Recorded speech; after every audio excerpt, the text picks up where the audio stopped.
প্রথমত স্পিকার আজকে দুলাসকে নিয়ে ডিবেটটা দুলাস প্রথমত কোনো রাজনৈতিক দলের এজেন্ডা না, কোনো রাজনৈতিক দল কর্মী স্পিকার। দুলাস যখন একটি দেশে ছিল সে প্রত্যেকটা দলের বিরুদ্ধে কথা বলতো এবং সেই দলের বিরুদ্ধে কথা বলার কারণে তার নিরাপত্তা সংকট হবে, সে দেশের বাইরে চলে স্পিকার। দ্বিতীয়ত ওই দুলাস যখন দেশের বাইরে যায়, ওই দেশের বাইরে থাকার পরে দেশের প্রত্যেকটা রাজনৈতিক দলের বিরুদ্ধে তার পক্ষে বিপক্ষে সমালোচনা করেন স্পিকার। এই সমালোচনা করার কারণ স্পিকার একটি দল তার বিপক্ষে চলে যায় এবং দেশের যে এক্সিস্টিং যে দলগুলো আছে সেই দলগুলো হয়তো তখন তাকে সাপোর্ট করেন স্পিকার। পরবর্তী যখন সেটা পতন হয় তখন থেকে দুলাস যখন আমরা বলছি দেশে আসবে, ঠিক সেই সময় যে সরকার যে ক্ষমতা আসবে সেই সরকারের কোনো লোক এই দুলাস নাম স্পিকার, অর্থাৎ সে তখন এই সরকারের পক্ষে কথা বলছে না, অর্থাৎ সে প্রত্যেকের দলের বিরুদ্ধে কথা বলবে, অর্থাৎ যে সরকার ক্ষমতা আসবে তার বিপক্ষে সে কথা বলবে স্পিকার। যখন তার বিপক্ষে কথা বলবে এই দুলাস তখন আবার দেশে থাকতে হবে, তাকে আবার দেশে বাইরে যেতে হবে স্পিকার।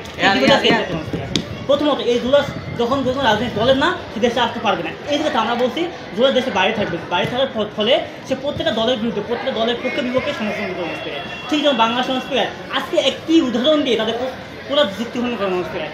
দেশের স্বৈরাচার পতন হওয়ার পরেও আজকে 7-8 মাসে কেন এখনো পর্যন্ত বাংলাদেশে পিনাকি ইলিয়াস দেশে আসতে পারে না স্পিকার? দেশে আসতে পারে না একটি কারণ স্পিকার, কারণ দেশে এখন বিশ্বের দলগুলো আছে সেই দলের বিপক্ষে একটা কথা বলতে পারছে না স্পিকার। আজকে যখন ইলিয়াস বলে জামাত হচ্ছে ভারতের হচ্ছে যে এজেন্ডা, তখন ওই ইলিয়াস দেশে আসে জামাতের নিরতা সংকট করে স্পিকার। আজকে যখন পিনাকি ভট্টাচার্য বিএনপির বিপক্ষে কথা বলছে, ওই পিনাকি দেশে আসে বিএনপির এক নিরাপত্তা সংকট থেকে স্পিকার। ঠিক এই কারণে আমাকে দেশে আসতে দেবে না। দ্বিতীয় মাস আপনি আজকে দেখেন দুলাস দেশ থেকে কেন গেল। প্রথমত সে যখন দেশ থেকে গেল তখন দেশে যে অস্থিতি অবস্থা বিরাজ করতেছিল। আজকে পরে যখন যে দলগুলো আসবে সেই দল আসার পরে দেশে যে একই অবস্থা হবে না তার কোনো গ্যারান্টি নেই। অর্থাৎ এই জায়গাতে মনে করে আমাদের দেশের যে প্রেক্ষাপটটা, আমাদের দেশের রাজনৈতিক অস্থিরতা, এই প্রেক্ষাপটের জায়গা থেকে আমরা বলতে পারি যে দেশের একটা এক্সিস্টিং দল আছে, যে দলগুলো আপনার দেশকে ভালোভাবে রাজনৈতিকভাবে বান করতে পারে না। ঠিক এই জায়গা থেকে যখন আপনার ওই মানুষগুলো দেশে আসবে, আসার পরে প্রথমত হয়তো তার কোনো দলের বায়াসনেস কাজ করবে, অথবা তাকে আবার নিরাপত্তা পড়তে হবে, অথবা আবার কোনো আইনে ঘরে যেতে হবে স্পিকার। দ্বিতীয়ত দেখেন আজকে দুলাস যদি দেশে না আসে পরে তার কী করতে হবে?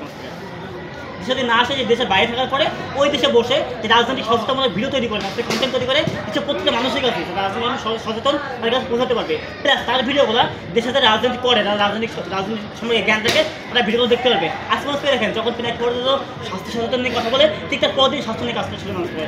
আজকে পিনাকি যখন হচ্ছে যে স্বরাষ্ট্র উপদেষ্টা নিয়ে কথা বলে, তার পরদিন স্বরাষ্ট্র উপদেষ্টা সরাসরি কাজ করা শুরু করে। ঠিক এই জায়গাতে আমরা বলছি সে দেশের বাইরে থাকার পরে দেশের কোনো বিশ্লেষণ গঠন করে মানুষ করে এটা ভিডিও কন্টেন্ট তৈরি করবে। দ্বিতীয়ত সে দেশে থাকবে এখানে কুটির সম্পর্ক বৃদ্ধি হবে। লাইক থেকে যখন ডক্টর ইউনূস দেশের বাইরে ছিল, দেশের বাইরে থাকার পরে সে প্রত্যেকটা দেশের সাথে প্রত্যেকটা রাষ্ট্রপ্রধানের সাথে ভালো সম্পর্ক ছিল, এমনকি বিশ্বব্যাংক থেকে শুরু করে প্রত্যেকটা হিউম্যানিটি সংগঠনের সাথে ভালো সম্পর্ক ছিল।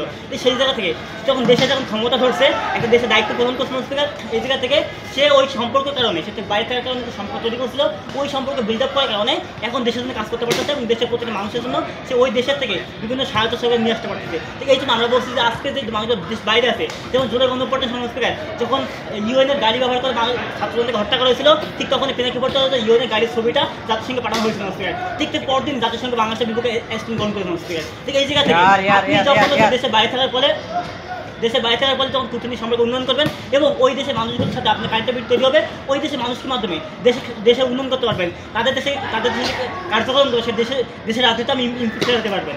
তারপর তৃতীয় সমাজ থেকে সে দেশে অর্থনীতি ভূমিকা রাখতে পারবে, অর্থাৎ সে যখন দেশের বাইরে আসে ওইখানে সে বিভিন্ন ধরনের কর্মসংস্থানের মাধ্যমে সে দেশের আর্থিক সহযোগিতা করতে পারবে। এই জায়গাতে দেখেন নমস্কার, আমরা যখন যুবককে দেশে আনতে পারবো, প্রথমত তার নিরাপত্তা দিতে পারবো নমস্কার। দ্বিতীয়ত সে দেশে আসার পরে সে দেশের যে রাজনৈতিক প্রেক্ষাপটে কথা বলবে সেই কথা বলতে পারবে না, তার কারণ যদি দেশে থাকতে হয় তাকে কোনো দেশের দলের বায়াসনেস কাজ করবে, কখনো দলের অধীনে থাকতে হবে। যখন দলের অধীনে থাকবে সেটা কোনো রাজনৈতিক সমালোচনা করতে পারবে না। আজকে তারা বলছে যে তাদের এই মানুষকে দেশে আনার পরে তারা সে রাজনৈতিক সম্পর্কে জ্ঞান বৃদ্ধি করবে এবং দেশপ্রেম উদ্বুদ্ধ করবে। আজকে দেশপ্রেম আমাদের দেশে এক্সিস্ট করে নমস্কার, আপনার দেশের প্রেক্ষাপটে বুঝতে হবে। আজকে বাস্তবতা দিয়ে আসতে আমরা ডিবেটে দিতে পারি না। অর্থাৎ এই জায়গা থেকে আমরা তাকে দেশে আনার পরে তার যে স্ট্যান্ডার্ড, তার যে রাজনৈতিক খোঁজ নমস্কার সেটা হারা যাবে। আজকে তারা বলছে নমস্কার, তারা বলছে যে রাজনৈতিক সম্পর্কে তারা ভূমিকা রাখতে পারবে। আজকে রাজনৈতিক ভূমিকা কোন মাস্টার রাখছে নমস্কার দেখেন, আজকে পিনাকি ইলিয়াস এখন দেশে আসতে পারে নাই, অর্থাৎ দেশের বাইরে মানুষগুলো ছিল এখন দেশে আসতে পারে নাই। যদি স্পিকার এই জুলাই গণঅভ্যুত্থানের পরে বাংলাদেশের প্রেক্ষাপটে যদি আজকে এই ছাত্র জনতা সরকার না বসতে হতো, তোকে ইংরেজি এখন মতো বাংলাদেশে আসতে পারতো স্পিকার। অর্থাৎ আপনি এই মানুষকে মূল্যায়ন করতে পারবেন না যদি তাদেরকে দেশের বাইরে থেকে কাজ করতে দেন। আজকে 80 বাংলাদেশে কে আনছে, তোকে ইংলিশ আনছে, এই 80কে আওয়ামী লীগ সরকার নিয়ে আসে নাই, বিএনপি সরকার নিয়ে আসে স্পিকার। অর্থাৎ এই মানুষগুলোকে আপনার দেশের অর্থনৈতিক উন্নয়নের জন্য আপনার দেশের বাইরে থেকে কাজ করতে হবে। আজকে দেশের 80 কোটি দেশের বাইরে থেকে ওই যে তাদের সার্কেটটা, ওই সার্কেট সে উন্নয়ন করে না করতে সেটা বিল্ড আপ করতে না পারতো স্পিকার, তাহলে সে দেশে আজকে এত বড় একটা বিনিয়োগ সম্মেলন করতে পারতো না। অর্থাৎ আপনার দেশের আপনি কত বিনিয়োগ সম্মেলন করে দেখেন স্পিকার, সে নেতা কী করতে পারছে। অর্থাৎ এই পুরো প্রত্যেকটা জায়গা থেকে আপনি মানুষ যখন দেশে বাইরে রাখবেন তখন আপনার দেশে উন্নয়ন হবে স্পিকার। ধন্যবাদ, ধন্যবাদ। সেরা।